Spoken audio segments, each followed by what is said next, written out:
Good morning and welcome to Smell the Coffee with Aina Raisa Koyo and Ashwin Mberi. Fresh after Mother's Day, we certainly hope that you enjoyed your Mother's Day weekend, and we are happy to be unpacking a fresh batch of news just for you as we start the new week. How's it going, Aina? It's going fantastic. It's a brand new week, new opportunities. Yes, please. New energy, new light. Everything is new. Yes, brand new. How was Mother's Day? I was working on Mother's Day. I called my mom and she said she's like hanging out with her friends. Hey, so I'm like, okay, girl, okay. All That's right. all I did. I didn't see my sister, who's a mother, because I was at work. She was at home. Also, you're an auntie. Yeah.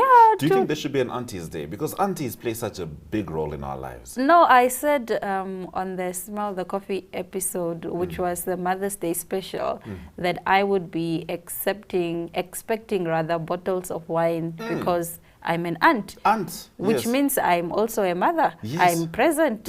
You are there. I am there. You are so, within. colleagues, where is the bottle? Where's the bottle? Yeah. I mean, if we're going to go in that direction, then What? I must even get you a bottle for Kwame, because you're Yeah, also my yes. puppy's aunt. So we must just make sure So- all bases are covered. Please do the right thing, colleagues. All right, speaking of doing the right thing, we're going to be doing our thing, which is breaking down the most interesting news from over the weekend, right after this break.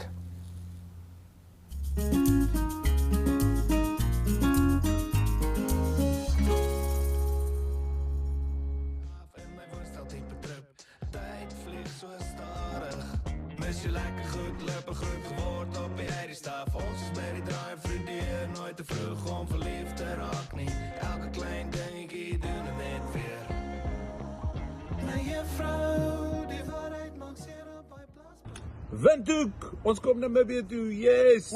27 Mei sien ons julle by die Doc Jabber sportgronde saam met die Iwe Joe Black. Yes! Kry jou kaartjies nou by eticket.my.na. Hey Namibia, it's Joe Black, and I can't wait to come visit you guys on the 27th of May at the Rock and Roll Music Festival in Windhoek. So get your tickets now at the link on top, and come enjoy the day with us. Let's have the biggest show Namibia has ever seen. See you there.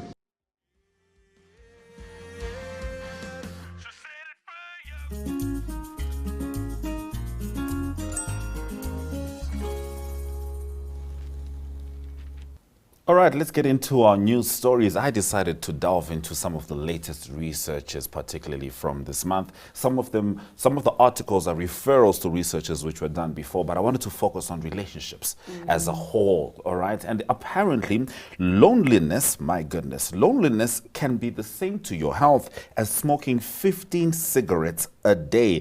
Dr. Murthy was referring to a study published in 2010 that explored social relationships and mortality rates. The researchers combined the data from 148 studies on the topic in what is known as a meta-analysis. The meta-analysis contained data on 300,000 participants who were studied for an average of 7.5 years.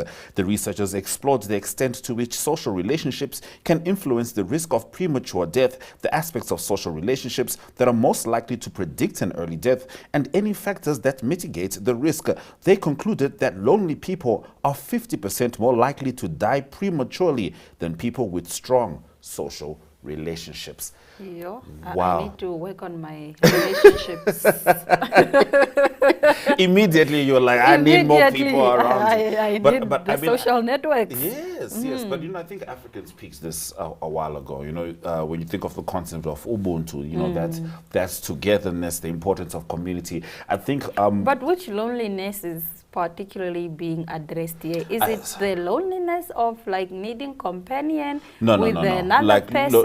I think this is a social, not being a part of communities. You know what I mean? Okay. And it's especially because this was a study done in the West where there's been so much push for individualism. You know what I mean? I, me, do this, therapy and all of this, which you're supposed to do. But time and time again, we've been told that community is the first healing point for any individual. Yeah. Even if you're trying to get over an addiction, even if you're trying to, make sure that your mental health is going in a certain direction, you're more likely to succeed if you have a community around you. Now, if you're lonely, that's tough.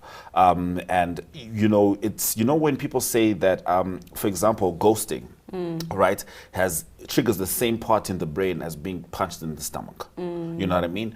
That's like physical pain from that like emotional torture. And I think this is what people who are lonely are essentially feeling, you know, it translates into the physical body, it manifests into the physical body. So if you can, do socialize and get some people around you, because ultimately that's a good way to live longer. What's your take on it's lonely at the top? Yeah, it is. But it depends on what you we're would talking know about. Since you're at the top. Hey, not the top of the table though, Arsenal. But but yeah, look, in industry, I get that, you know, especially remember when I was talking about why it's so important to just be one of a kind. Being the best is debatable, being one of the kind. But if you find yourself, you know, let's say you're at the peak, we're talking to Ashwin 6 Oscars later, I still want to be able to know that my friends, Aina, my partner, my family are behind me. That will ultimately be my anchoring. So I could be lonely to other people in the industry, but I've at least got a village and a tribe and a community with me. And I think that's how a lot of people who've managed to remain anchored as higher as the higher they go have managed to do it. All right, now moving over to our next story. Taylor Swift is extremely protective over her fans. The music superstar is currently on her Eras tour, vowing thousands of fans each night. But during her recent stop at Philadelphia Financial Field on the 13th of May, Swift had to step in when the concert goer had an issue with security. Several Twitter users uploaded an interaction between the mastermind singer and her security team, where she pleaded for a fan to be left alone. Now, the viral video captured Swift, who happened to be belting the power of lyrics to her song Bad Blood. Noticing a problem in the crowd, "You and I," she sings before she starts to briefly address her security personnel in between the lyrics. "She's fine," she says, seemingly pointing to the fan. She wasn't doing anything. All right. Sweet. Yeah. Taylor Swift, a woman of the people, revolutionary. Fighting the good fight. What do you say it swiftly? Why do you say it like that? Well, I because think that's sweet. no, it is sweet. Because we've had a lot of stampedes at these yes. concerts for like big musicians. People die, people lose but their But you lives. see now also, that's why I worry about artists who interrupt a security's job. Because you are on stage, the security is on the ground. Now, yes, if she was watching the situation and Taylor herself is saying, "Hey, listen, this person's fine, fair and fine." But as a security, how many mistakes can you actually make when Taylor Swift is on stage? You know what I'm saying? So I can imagine that the bigger star you are, the higher your tension is. You know what I mean? And so those security guys are going to tolerate a whole lot less. So there has to be some kind of balance, because those guys need to do their job. But I'm glad that she intervened on behalf of an artist. You know, she's always been a revolutionary. It's the choice of word. All right, so earlier you asked me if we were talking about relationships, like one-on-one relationships, and we were talking about loneliness broadly. But now we're going to swing over to a research that does focus on relationships. And it's based on a book, What Predicts Divorce. Psychologist Dr. John Gottman identifies the 4 most problematic types of communication in relationships based on his studies of 40,000 couples. Number 1, contempt, expressing a lack of respect for your partners, e.g. name-calling, eye-rolling, ridiculing. Number 2, criticism, attacking a partner's character. Number 3, defensiveness, protecting from criticism by using excuses or shifting blame. And stonewalling, withdrawing from communication by ignoring, zoning out, or acting busy. Yeah? Yeah. Yeah, thereby emotional intelligence. They are asking questions. All right, let's start with contempt. You know, some people do that. I think sometimes people date people they don't like. You know what I mean? Because like there is no one else to date, or because we have this concept of like, you know, if you love somebody, that's all that needs to be there, that feeling of love. But if you like somebody, how you treat them but matters. some people can't stand the thought of you having someone else. So they would rather date you, but even if they don't like you. Exactly. So which is a problem. So I think the good thing about these things is you can identify them in yourself, but you can also identify them in others. So if you see someone keeps talking to you in contempt, sometimes, especially eye rolling. Eye rolling is a tough one, especially if you making a point and a lady or a guy goes, woof, you don't even know where to start. Sometimes when the person rolls their eyes, I think you've crossed. You've overstepped. You see, you sometimes are overstepping, which is causing this reaction from potentially, someone. or that person is number 4, stonewalling, which is withdrawing from communication by ignoring, zoning out. I think that is my least favorite. That is the worst. Is it too accurate for you, or is it you don't like it? I don't like stonewalling, you can't do that. Because people You have can't to. do I think in that. a relationship, people should be open to communicate. You at can't the very just least. shut down and And no then- speaking, no communication. You know what I block mean? me. Let's grow chat. up. Let's have the No, conversation. that I cannot. If you do that, I might. It would be the end of us. You And cannot it should do that. be, and it should be, because stonewalling. What are you expecting the person to work with? And people only stonewall when they know that you have more emotional investment in the relationship. So it's called stonewalling. Stonewalling, because they know that if they do this, you're gonna be frantic. You're gonna be wondering, what did I do? What did this? So it's also like a way of controlling people. I'd like to call it like a emotional prison. You know what I mean? Just holding people emotionally hostage. That's the word I'm looking for. By stonewalling, not communicating, you know that they care about what they're doing. That's mean energy. It's mean energy. So of course that defensiveness and criticism, you have to be kind to your partner. You can't talk to your partner the way you talk to Manchester United. You are allowed to be disappointed in Manchester United. That makes sense. But when it comes to your partner, you have to talk to them. You can't just criticize them. You know what I mean? It doesn't work like that. Your partner is not Harry Maguire. Okay, your partner does much better for you than Manchester United for most of the time. So all you have to do is learn to communicate. Yeah. All right. I have learned a thing for 1,000. I will put in practice. Some of the. Some maybe but will take but longer. These are 4 of them. But I mean, I think ultimately, if we decide that you're gonna be in a relationship, that's a place of vulnerability. They say an honest person tells you the truth if you ask them. Right? A transparent person shows you the truth whether or not you ask them, and a vulnerable person offers you the truth. And I hope we can all be vulnerable in our relationships. That's why I am not in a relationship. But we move over. In a recent magazine article, 11 anonymous employees have accused the NBC's Kelly Clarkson show of fostering a toxic work environment. And now the singer turned is hosting, the singer turned host is responding. In a 12th of May Rolling Stone report, 10 current employees and 1 former said they were overworked and underpaid, while at the same time subjected to a work environment that was traumatizing their mental health. The report described the employees as lower-level staffers who said they needed to take on additional jobs as babysitters, dog walkers, and Uber Eats drivers in order to get by financially. In a statement posted on social media early on Saturday morning, Clarkson responded to the article, saying that in her 20 years in the business, she has always led with my heart, and I have always led with my heart and what I believe to be right. I love my team at the Kelly Clarkson show. To find out what anyone is feeling unheard or disrespected on this show is unacceptable, she said. In part, I have always been and will always continue to be committed to creating and maintaining a safe and healthy environment at the Kelly Clarkson show.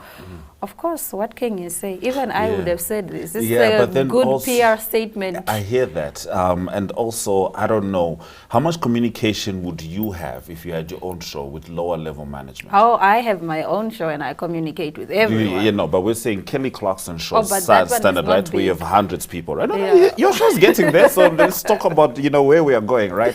There you've got hundreds of workers. Lower level staff management. Now, I'm not going to disqualify what these folks said, but at the same time, I always feel like there's a line that we're finding difficult to toe, particularly as younger millennials and Gen Zs, which is the line where you have to work. And work is not always pretty. You're not going to get into a building and make it facilitate every single aspect of your life so you can comfortably enter and work. Like, work is work. And if you're in a high pressure situation, that's how it goes. You know, I'm reminded of LeBron James when he was playing with Kyrie Irving. This guy, Kyrie Irving, was very good with LeBron, but he left the team because he felt like there was so much pressure and all of this, and he has not won since, and LeBron has won twice since that time. Why? Because certain levels, certain spaces demand more from you. They demand more, especially if you're entry level. You have to be okay with working hard. This does not mean you have to be okay with abuse, okay? But sometimes I'm wondering if people are asking about working hard, or if they're asking about abuse, or if they're asking for comfort. And I feel like asking for like extra comfort when you're supposed to be just working is a tough thing to tell. Yeah, it's like, let's work for what we want. All right, this is debatable. Keep the conversation going in our comment section on Facebook, and let us know what your thoughts are on that story particularly. Now, a team from NTV attended the Media Kapana cook-off on Friday and had the most fun making their own kapana. This is what Nedbank's Namibia PR manager Selma Kaulinge had to say at the launch. Have a look.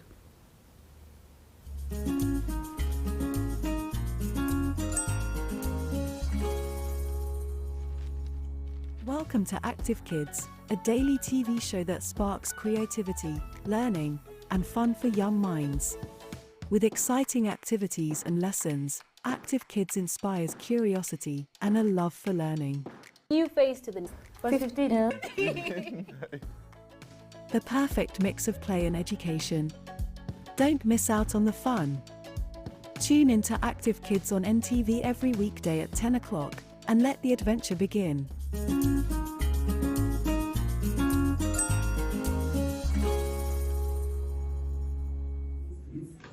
The media. Welcome. Welcome. I call them my colleagues because I work with you guys, obviously, in my day-to-day job. But welcome. We really could not take Kapana across the country and to all corners of the country, and people knowing about the competition without you guys. We really do appreciate you, and that's why we have this media launch, to also have it as a media event. So welcome to the Nedbank Namibia Kapana Cook-Off launch for 2023. This is the 9th year that we are doing this. We are excited. Every year the competition gets bigger, it gets greater. And we are privileged to start it off with you this year in this beautiful venue. Yeah. Give it up for Peduka also.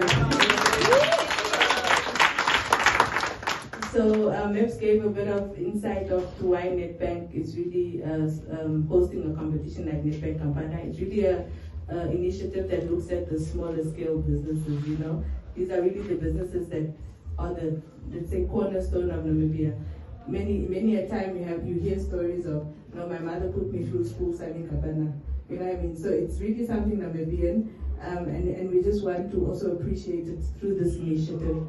So this year, just like the previous years, we take it across the country. So we'll be in the north, we'll be at the coast, and then we'll have the final again in Ngwediba. This is actually where the competition started.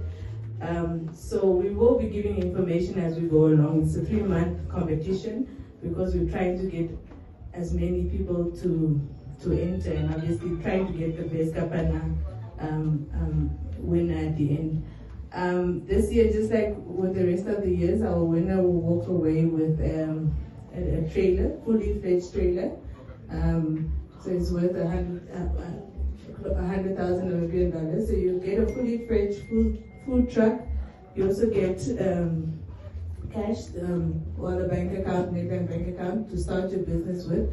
So this is really a platform that can springboard anybody into becoming a real business person. We've had winners in the past that are fully fledged business people now. They started their trailer, they bought additional trailers, they are employers now. So this competition can really springboard somebody into becoming a business person. But let me not talk too much. I think my job was just to welcome you all and give you a bit of background. We are excited to see you guys cook. I wish you all the best. May the best team win. Bring your A game, and thank you so much. Campana salsa and the fed cook. Thank you, Buckbro. This is really, really nice. If you haven't had it yet, please make sure you get a plate of this. It is brilliant, and I'm sure you're going to get some even better campana and salsa right there a little bit later. So to all the teams here, fantastic to have you all here. All these media teams, I think we've seen you previous years as well, some of you. Looking forward to great campana. I'm glad to see some people from GIZ here. Agra is here. There's a couple of other people here as well. It's nice to have you here. We were in the lucky position that we tested the recipe book which GIZ have, and they've got the recipe book right at the corner. If you want one of those recipe books, there's a chowder in there which is to die for. Go try that chowder. With, I'm trying to think what is in there. Suddenly I can't remember. But hell, I make it probably 2 or 3 times during the winter at least. It is really, really good. Regarding the competition today and what we expect of you, and that's what I'm supposed to talk about. Selma, see that I'm also excited about this. This food stuff makes me very excited. Guys, campana and salsa to me is a 2-finger dish. So you should be able to just dirty these 2 little fingers and no more than that. So your meat must be able, a little sliver of meat which falls in between your 2 fingers, and then that salsa, the onion and the tomato, also this little sliver. So once you mix it through with your vinegar and your oil and your spices, that all that slivers is entangled in between each other. And then when you pick the salsa between this little sliver of meat, you've got a nice lot of salsa in there. It's dripping from the sauces, and you put it in your mouth, and still got the crunch because that salsa, the onion and the tomato is nice and fresh. And that meat, almost unspiced meat with that spicy salsa, that is what campana and salsa is about. I'd love to see chefs coming out from the kitchen and come tell the guests, the customers, the tourists, come and tell them this is how we eat it traditionally. But yes, you can use knife and fork if you want to. I mean, it's up to you how you eat it. But traditionally, that's how we eat campana and salsa. And of course, with that fed cook of Buckbro, goes in there, there's nothing better. That's how I eat mine.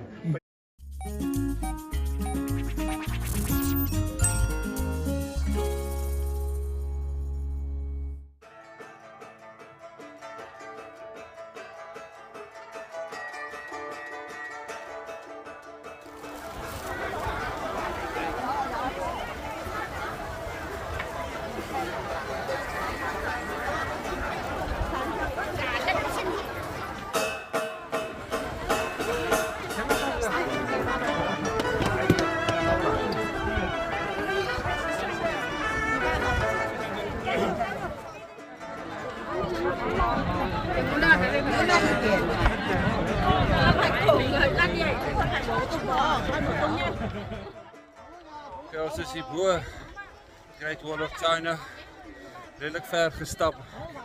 Ek en Rudy ons die groete vir al ons kykers daar by Kletskompas en sê, het is 'n wonderlike land, China, jy moet regtig die plek kom besoek, beyond borders soos nog nooit tevore. Rudy? Ja, dankie, it's a great experience om hier te wees. Nie dat lekker hier so in China, dankie. Reg, maak plan en kom China toe.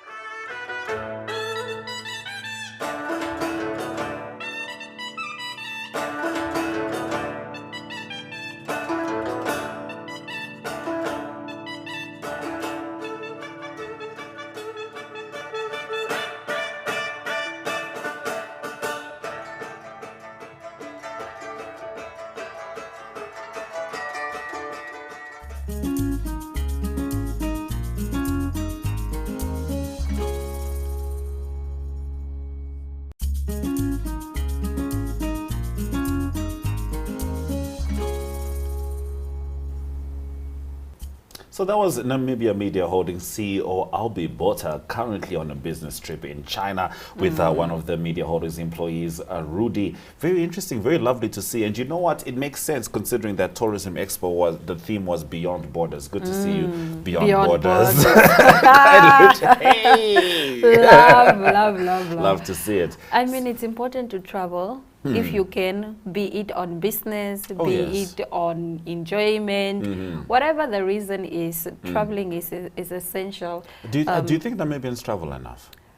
I'm Outside Namibian, of but Namibia. I don't travel enough. Oh, okay. So I speak for myself. You speak for yourself. I don't Can't speak for travel everybody. enough, Yeah, I think Namibians could benefit a lot from traveling. Also, definitely go around the world, definitely see the world, but also around Africa.